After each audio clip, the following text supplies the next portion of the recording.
Well, hi, and thanks for joining me while I slug it out with this radio. When I started on this radio, I thought this would be a half hour, 45 minutes to sort out why the display's a little unstable. And then I put this radio away and get on to other stuff. And here it is. It's been in here for I don't know how long, a couple weeks now. Oh my gosh. And I feel like I'm just sliding down into that troubleshooting rabbit hole here. But let's remind myself of one thing. I really only care about the lower three bands. That'd be the 80, 40, and 20 meter bands. That's where I operate on ham radio. If these upper bands are not operating properly, I don't do anything with them anyway. So the 80 meter band and the 40 meter band appear to be working okay. It's only the 20 meter band, my main guy, that's my main band, that's not working. So I'm just going to, as I said before, focus on that. And this band seems to have a signal to cause an output when the level is set to 0. The other bands, of course, when I set it to 0, there's no output from the... so I think that's the difference I'm going to go after. I'm going to look at the signal right on this control here. But first, let's just take a peek at the schematic. Here it is here. Let me just make sure I got it focused. Perfect. Okay, so we're looking right at the control here. This potentiometer is the level control. It also controls all audio input into the transmitter. This is the transmitter IF board here. So I'm going to connect right onto this line here, and this is the audio input, and it appears on the 20 meter band that there's something there. I don't know where it could come from. It's very odd. When you put this down to 0, there should be nothing coming in here. So we're gonna check this line first, and then progress through the radio. And probably within minutes, I'll be totally off in some weird wandering in the woods again. Very quickly, as soon as I go to do what I plan to do and find out there's something more going on than I figured on. Okay, so I think I'm going to disconnect the scope here from the output. It's always a little bit uncomfortable with that connection. Okay, now radio around. Now I gotta get onto this control down here. Of course, it's a double control. There are two controls here. See? That's how long it took. There are two controls here. I gotta find the other half of that control back on the schematic. Okay, I spent a long time now studying this schematic here because guess what? Things are more complicated than my brain, that's for sure. So just to start off with, over here you can see that it says CW level, and there's a potentiometer there, and it's not on the board. See the dotted lines here? It's out here, which means it's on the panel somewhere. So that's a panel control, CW level. But there's another one, mic gain. Now that's what it says on that control on the front of the radio. It says mic/CW level. So these two controls are connected together with one knob. It's two separate potentiometers, but turn one, you turn the other. So now there's something else coming in here, and that's the Vox gain. Of course, that's not really coming in. I mean, these are the kinds of things I have to sit here and stare at for a long time. Where is what going which way? So let's go right back to the input. So here's the mic input here. Okay, and this other wire here is the push to talk wire, if you like. So you push the button on the microphone, it grounds this wire and triggers the radio into transmit mode. Let's follow the actual sound signal. So this is the sound signal traveling through here, okay, through a couple of resistors, finds its way into this operational amp here. You know, when I was going to college, operational amps were the latest thing. They'd come out I remember my professor talking about them in front of the class and saying, imagine if you had an amplifier with an input impedance of infinity, an output impedance of 0, and an overall gain of infinity. What a wonderful thing you could do with an amplifier like that. Well, then that's the part I had trouble with. I didn't really comprehend what was so important about such high input impedance, such a low output impedance. I kind of had a grip on that, but he was just beside himself. That's all I can tell you when he was talking about these. So anyway, here they are. It's one chip. There's 4 of them inside one chip, and they're all doing different jobs here. So continuing to look at this one. So the microphone signal comes into one of the 2 differential inputs on the operational amp here. And there's a certain amount of negative feedback fired back through this resistor, and that controls the gain, so it's no longer infinite gain. It's going to be set by this resistor and a few other elements in the circuit.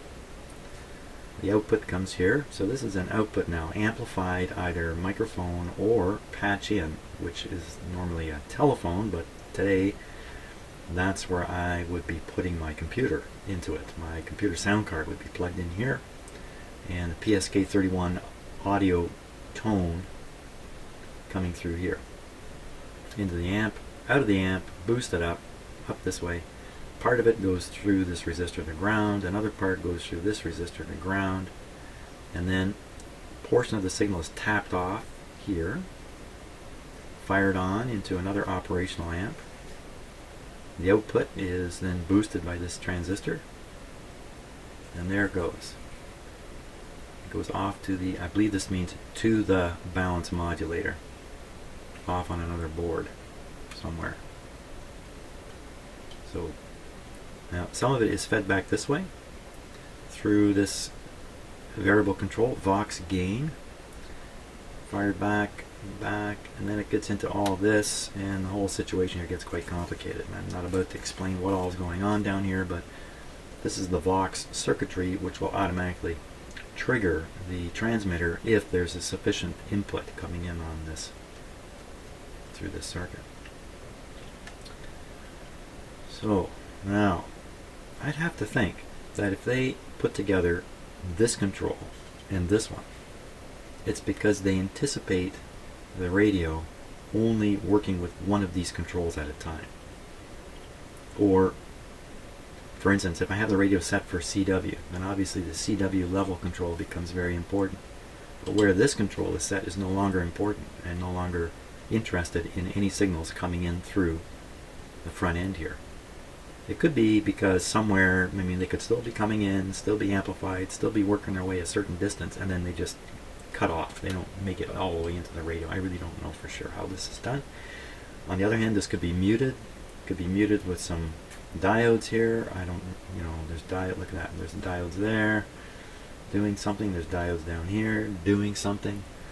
So the trick with this radio, and I'm starting to realize how really challenging this is that the circuits don't present themselves clearly because of all these switching diodes, which are turning on and off different parts in here. So the signal flow, if you like, can go one way when the radio's in regular microphone type use, can go another way when you're doing CW. I mean, it's really throwing me for a loop here. So that's what's going on here. This is the voltage regulator stuff. They're really not involved in the operation of the radio directly. Here's a Vox delay. That's to make sure the transmitter continues transmitting between the short, quiet spots when you're talking. Yeah, the Vox is really meant for when you're talking. If you're talking on the microphone, the Vox hears your voice, turns on the transmitter, and holds it on until you stop talking for a length of time. A fraction of a second, something like that. That's what that's doing. We also have another control, by the way, when we're talking about Vox, an anti-Vox control. The anti-Vox, here it is, anti-Vox control here.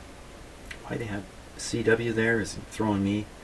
CW shows up everywhere. Continuous wave, continuous wave, continuous wave, continuous wave level. So I'm not too sure why they've written that here. It's an important hint that I'm not getting, but I won't worry about it right now. So anyway, anti-vox is about trying to keep the radio from going into transmit when it hears received signals. So it can't necessarily separate them out. I'm absolutely clear why that's a problem, and I hope I'm describing this correctly. But I believe that's what anti-vox is. So if I talk or send a signal in the front, the radio goes into transmitting. Any other sound in the radio will not trigger it. You know what? Maybe I haven't got this right, but that's what I believe anti-vox is. Lots of little adjustments here. So I think what it boils down to is taking a look at what signal is present as planned right on here. You know what? Maybe I should take a look at this and take a look at this one too. It's just I mean, they're side by side in the radio. It takes 2 seconds to move the lead. We'll take a look at these and see what's present. I'm not sure it's going to reveal anything, but I don't really have a better idea at the moment. So let's put this here.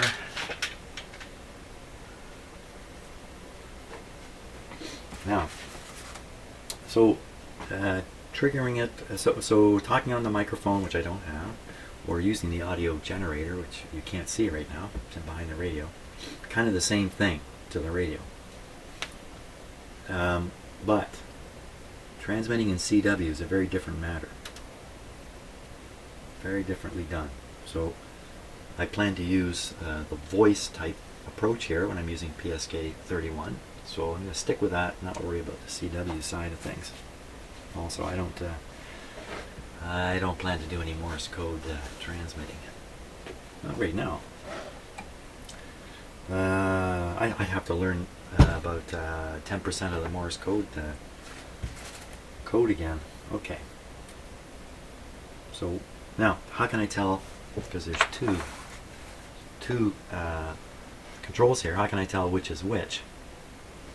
2 potentiometers. One of them, and only one of them, has a ground on one leg, and that's really easy to see. It's right there.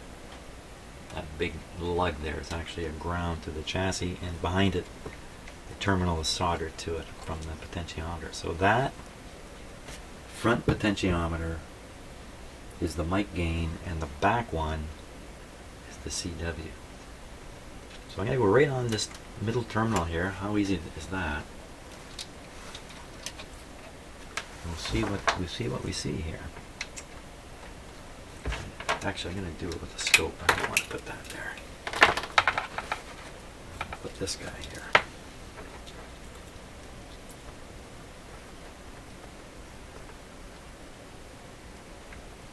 Now, any day now, I'm going to receive a bunch of work to do, commercial work, and I'm afraid I'm going to have to set this guy aside. So I'm really anxious to get this going. I'm not feeling particularly good about it. Okay, so I'll turn this control down. Good, you can see the scope from that camera view. Power up the radio. Tune is out, high is out. We're on USB. Vox is out. Meters reading ALC. Volume's down. Power on. 15D5, 5.3. That's what we're tuned to. Okay, the band we're on right now is 14. I'm going to put us down on the 3.5 megahertz band, or 80 meter band. Goodness grief, the thing's actually working. Listen to that. Wow. Okay, so I want to trigger this with the Vox because I want to imitate a signal coming into the audio circuits. I don't want to imitate anything to do with CW, continuous wave, Morse code type stuff. So I have a signal coming in the back. As long as my signal generator is generating a signal, we will know in a moment. So we'll leave it on low power, Vox on, Vox level up, and she should go into transmit. Yes, it's a girl. Here we go. Oop. There we are. Now I noticed that the inputs, the patch input, and the microphone input, they're identical. They're expecting the same kind of signal level, and wow, my microphone would put out a tiny voltage, but my signal generator is putting out a big whopper. So I'm going to cut back the signal generator.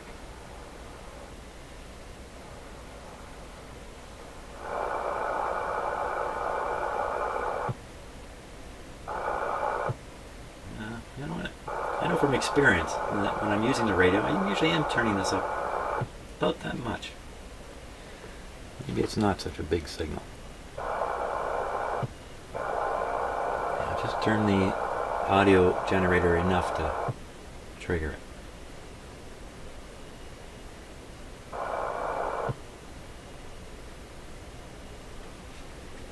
Okay, I just don't want to be overdriving the front end. And so there we are. Now, what do we got on the scope here? We should be looking on the scope. I don't see anything on the scope. So nothing up on the scope. We're definitely looking here. And there. I'm on the wiper and the control is set minimum. So you would expect nothing because essentially the wiper is grounded to the chassis. So that's perfect. That's just what I want to see. Now I'll start turning this up. You should see something come up on the scope. There it is. That should be the audio signal I'm feeding into the radio. So let's see if we can stabilize it here.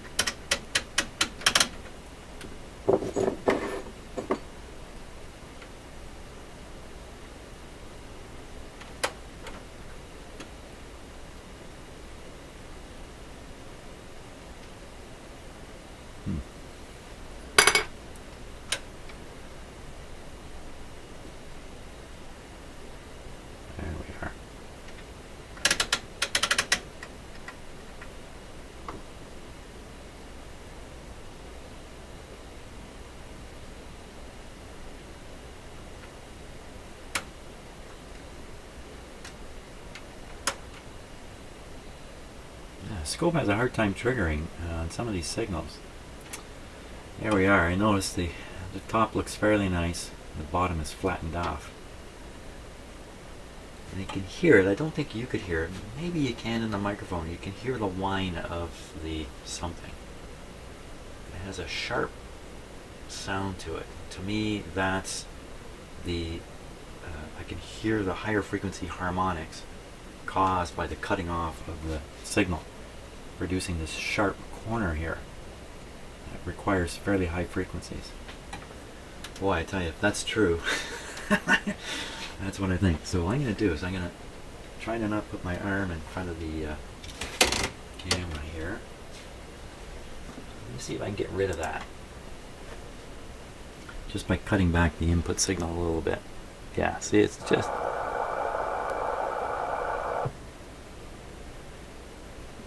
That's just... So I was overdriving it just a wee bit. Now I've gotten rid of it. And the radio is still... Good, okay. I'm just a little more comfortable putting in an appropriate level into the front of the radio. Now I know where it is. It's way down there. Okay, that's great. So what of it? That's on the 7 meter band. So I'm gonna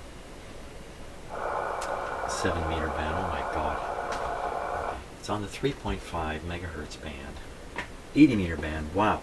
You know, I'm only like, basically, I'm only using a few synapses there to guide my mouth while I'm talking to you. So excuse me if I'm actually thinking one thing and saying something else. That happens a lot here. But I know I'm in good company because I see it happen on live television shows all the time too. People misspeak and they're not even slightly aware of it. We're on the next band now, 7 megahertz.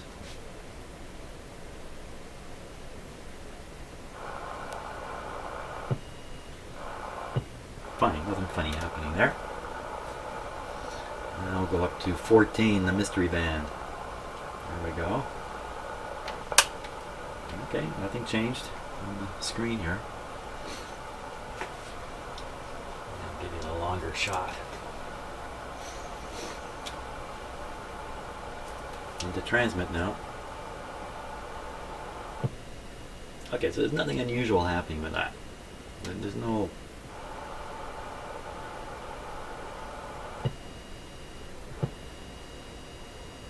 There is something unusual happening. Turn this control up higher.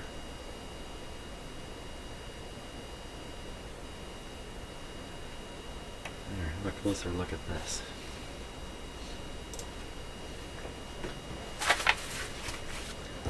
Let me get you a really closer look at it here. It's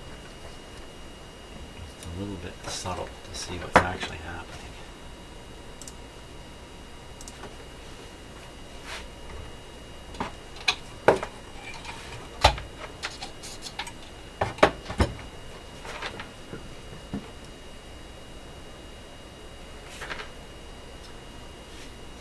Now, I'm just turning the Vox gain. This should not affect this signal, but you can see there's the Vox is so low now, the radio's gone back to receive. I'll just turn up the sensitivity here.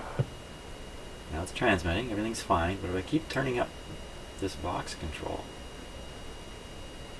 it starts doing that.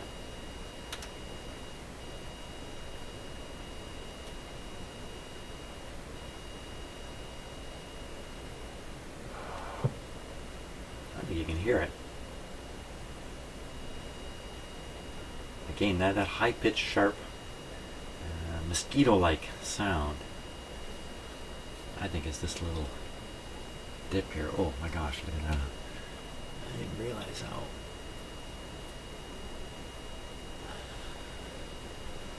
out of focus that is. Oh my gosh, hang on one second here.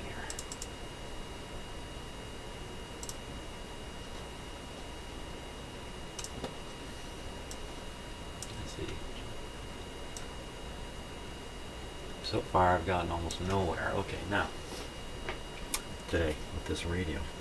Here we go, Vox thing.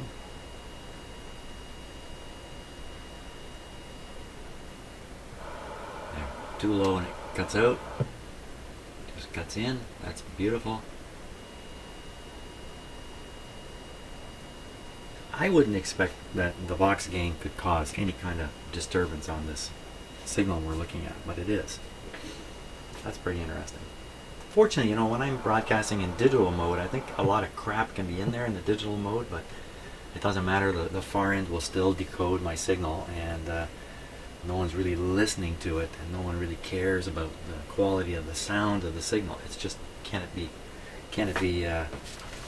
decoded at the far end? So, never had a problem when I've been using PSK31. So, what's this proving? Well, this is proving so far there's nothing funny going on at this point in the radio. So you know what I need to do now? I need to double check that in fact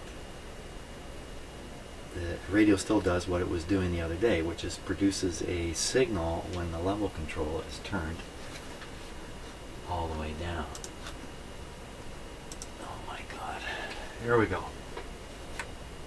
This is turned down. You gotta go on high for this. This is down. Okay, radio's not transmitting. Click it on high. Turn the audio down. Whoa, wait, why did that come on? I pushed tune by accident. Okay, push high.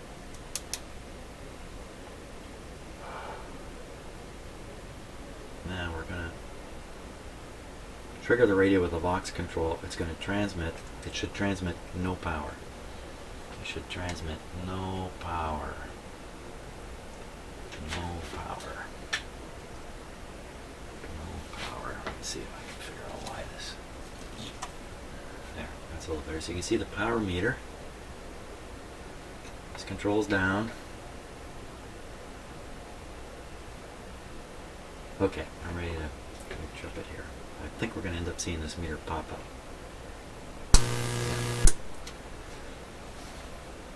So it's still doing what it was doing.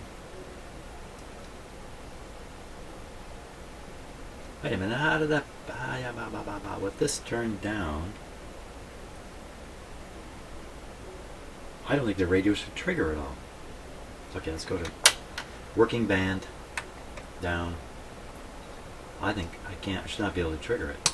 Oh, for crying out loud, I don't know what I'm doing. That's the truth.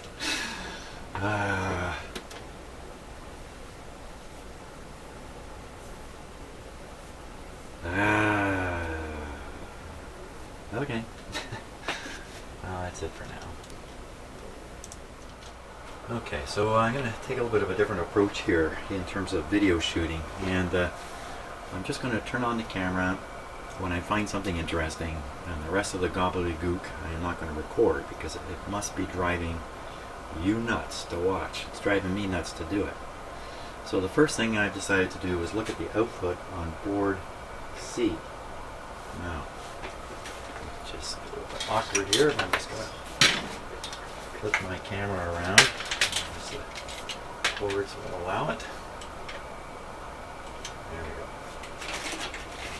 go. Board C. So this isn't very good for you to see, board C, but somebody at my door? Okay, yes there is.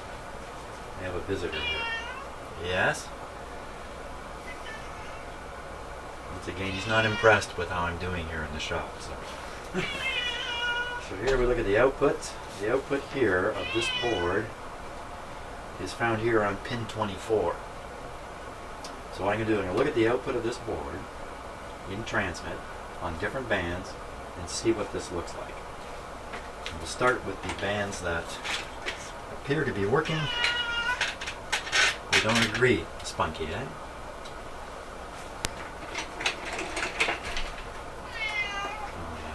But he wants me to go up, turn on the faucet upstairs and let him drink from it.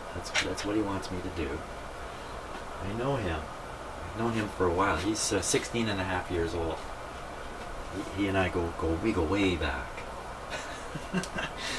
Okay, so I have the scope connected to the output of the C board. We're on the turn this down. We're on the 3 megahertz band. Okay, and we'll just put it into transmit, and you can watch. If I don't put my arm in the way, that's what you get. Okay, that's 7. That's what you get. Okay, 14. That's what you get. Same thing. So it all seems fine. Or let's put it this way. The 80, 40, and 20 meter bands are working exactly the same. Now if I go up to the 21 megahertz band, there's a signal there already. So clearly something's funny is going on that.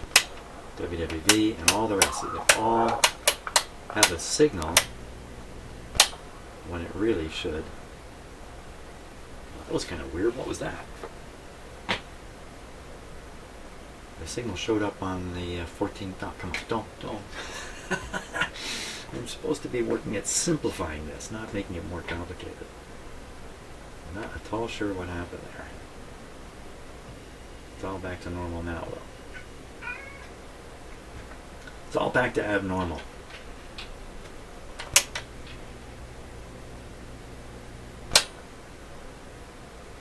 That hung on just for a moment. Let me leave it up here for a bit.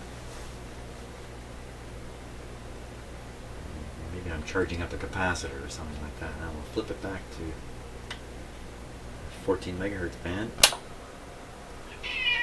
Ah, it's hanging in there. Shouldn't be there. Look, it's slowly going. It's going away. Dum, gone. Ha! That's an interesting observation. That tells me something about the higher bands. Doesn't help me with this 14 one exactly. Oh, Mr. Spunky.